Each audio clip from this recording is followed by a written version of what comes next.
Hello, আসসালামু আলাইকুম guys. দেখেন, এই যে আমাদের সবজি ক্ষেত। আমি চলে এসেছি সবজি খেতে, সবজি নিতে, কারণ এখন বিকাল টাইম সবজি রান্না করতে হবে। তাই ভাবলাম আমার ইউটিউব বন্ধুদের সবাই আমাদের সবজি ক্ষেতটা দেখায়। দেখেন, চলে আসছি এখানে, অলরেডি খেতে ঢুকে গেছি। আমাদের চারপাশে অনেক গাছ আছে, তো তাই দেখানোর জন্য আসলাম। এদিকে অনেক সবজি, তারপর শাক, ঝিঙ্গা। এই যে আমি চলে আসছি একটা বল নিয়ে ঝিঙ্গা তুলবো, তাই এখানে আছে চারিপাশে অনেক তরকারি, এগুলো দেখতে পাচ্ছেন। ভাবলাম এখানে আমাদের গাছ আছে, গাছ লাগানো আছে। গাছটা দেখানোর জন্য দেখেন বন্ধুরা, আমাদের গাছটা দেখেন। আজকাল ছোট ছোট গাছে ফল হচ্ছে, দুইটা আমরা ধরেছে, আর উপরে আছে অনেকগুলা, কিন্তু সেটা আপনাদের দেখাতে পারতেছি না। কিন্তু মাশাআল্লাহ, নিচে যখন দুইটা হয়েছে, উপরে হয়েছে, কিন্তু দেখাতে পারছি না। আর এদিকে ভাবলাম যে বন্ধুদের দেখাই। দেখেন, আমাদের ছোট্ট একটা গাছে অনেকগুলো পেঁপে কালকে আমি নিয়েছি, আজকে আবার আসি। আমরা গাছে এদিকে একটা, ওইদিকে একটা, তারপরে এই যে এই সাইডে আমাদের পেঁপে গাছে অনেক পেঁপে আসছে। কালকে পারছি, আবার আজকেও দেখতেছি মনে হয় ওইগুলা পেকে যাবে, 2-1 দিনের ভিতরে পেকে যাবে। এদিকে এই সাইডে আমাদের কিসের গাছ জানি দেখা যায়, এই সাইডে আছে আমাদের ধুন্দুল গাছ। ধুন্দুল গাছে এই যে 2টা ধুন্দুল এখান থেকে ছিঁড়ব। ধুন্দুল তরকারি আসলে খেতে শরীরের দিক তো অনেক ভালো, কারণ এটা ডাক্তারে বলে ঠান্ডা তরকারি নাকি, গ্যাসের দিক থেকে অনেক উপকার। মাছ দিয়েও রান্না করলে অনেক স্বাদ, আবার ভাজি করেও খাওয়া যায়। ভাজি করলেও অনেক ভালো লাগে, খেতেও ভালো। আবার তাজা তরকারিতে অনেক উপকার আছে, বুঝছেন। এই যে 2টা অলরেডি তুলে ফেলাইছি। এই সাইডে আরেকটা দেখতেছি অনেক বড় হয়েছে, এটাও নিব, কারণ ওটা হয়তো থাকলে পেকে যাবে, পরে খাওয়া যাবে না, এটা নিয়ে যায়। এখন ভাবতেছি, দেখি পাশে অনেক তরকারি তো আছে, আর কি নেওয়া যায় এখান থেকে। এবার আসলাম, দেখি সাইডে অনেকগুলো কাঁচামরিচের গাছ। এদিকে কাঁচামরিচের দাম হু হু করে বেড়ে যাচ্ছে, 80 টাকা 70 টাকা পোয়া। মাশাআল্লাহ, আমাদের কাছে যেগুলো আছে এগুলাই আমাদের খাওয়া হয়ে যাবে। আমরা আবার অনেক মরিচ খাই না, তো তাই এখানে কিছু মরিচ আছে এই গাছে, আর অনেকগুলো গাছ আছে। দেখি কতগুলো মরিচ পাওয়া যায়। দেখেন, অলরেডি 5-7টা তুলে ফেলাইছি। আবার এদিকেও আছে, সবই নিব। এই যে মরিচ গাছ, এখানে মরিচ আছে, আবার ফুলও আসছে। দেখেন, এগুলো অনেকদিন আগে লাগানোর, তো গাছগুলো হয়তো বয়স হয়ে গেছে, তাই বেশি ধরে না। তো এখন যা মাশাআল্লাহ ধরে 2-4-5টা আমাদের খাওয়া চলে যায় না, কেনা লাগে না। তারপরেও মনে করেন যে খাইতে পারতেছি, আল্লাহর ধ্যান নিয়ামত, গাছের সবজি, এটাই অনেক কিছু মনে করি। আবার দেখেন ফুলও আসছে, হবে, আল্লাহ দিছে তাই।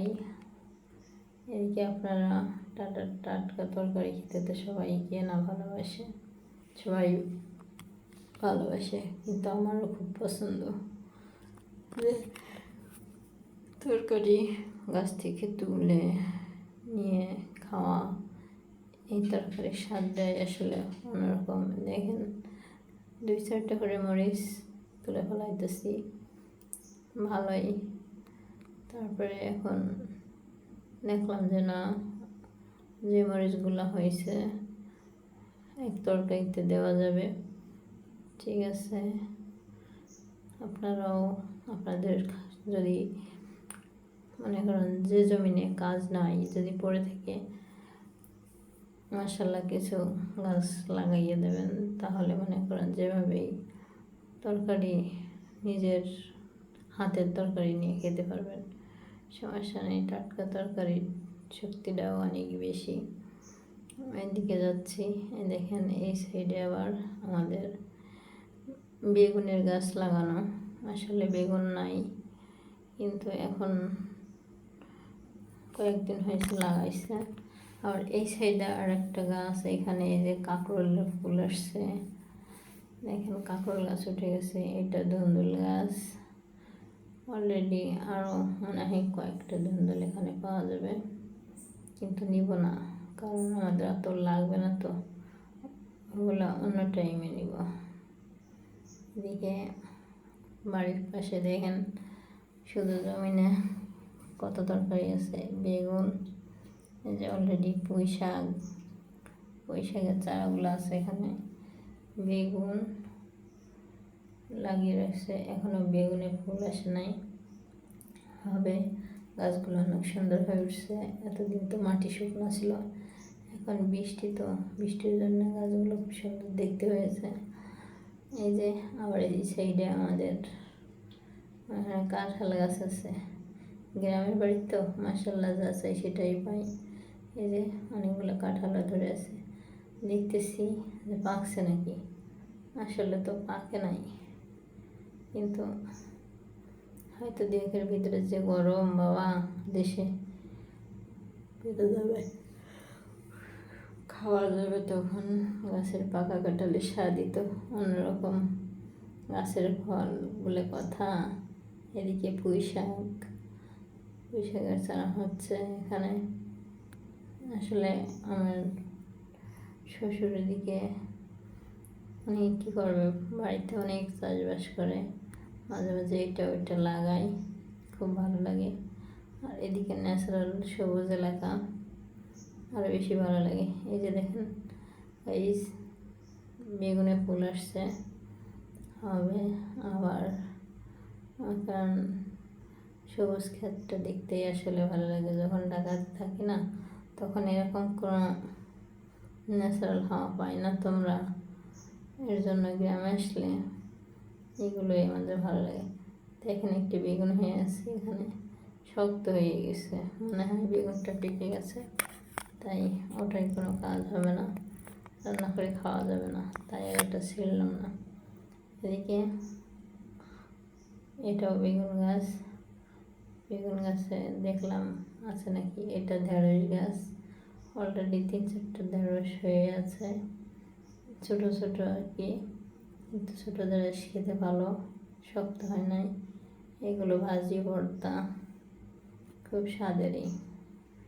আর এদিকে জানলা দেওয়া আছে, জানলায় হয়তো আরও গাছ উঠাবে, কিন্তু এখন কিছু নাই। এখন কিছুদিনের ভিতরে আবার সব কিছু লাগানো হয়েছে, জানলা উঠে যাবে।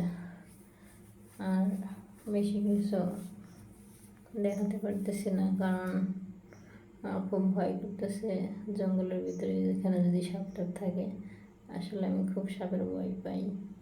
এদিকে সবুজ এলাকা, ভালো লাগতেছে, তরকারি নিতে আসছি। এই যে দেখেন আবার চলে যাচ্ছি ওইদিকে নদীর কূলে। এখানে আমাদের নদী আছে একটা ছোট, ওইখান থেকে এই জায়গায় আমার তরকারি বলটা এখানে রেখে গেছি। এখন মরিচ নিয়ে, সবজিগুলো নিয়ে আমি এখন বাসার দিকে যাচ্ছি। ওদিকে রান্নার টাইম হয়ে গেছে। এদিকে এই যে আমাদের ছোট নদী, এই নদীতে মনে করেন যে সবাই গোসল করে, তারপরে দেখি কত সুন্দর বিকালের সিনারিটা, আবহাওয়া, আসলে গ্রামের লোকটাই ভালো। এদিকে আবার যাচ্ছি, যেতে যেতে আপনাদের যা দেখাইতে পারতেছি আসলে তাই দেখাচ্ছি গাইস। এখন আর বেশি কথা বলতে চাচ্ছি না, যা দেখাইছি আপনারা ওইভাবেই চাষ করবেন।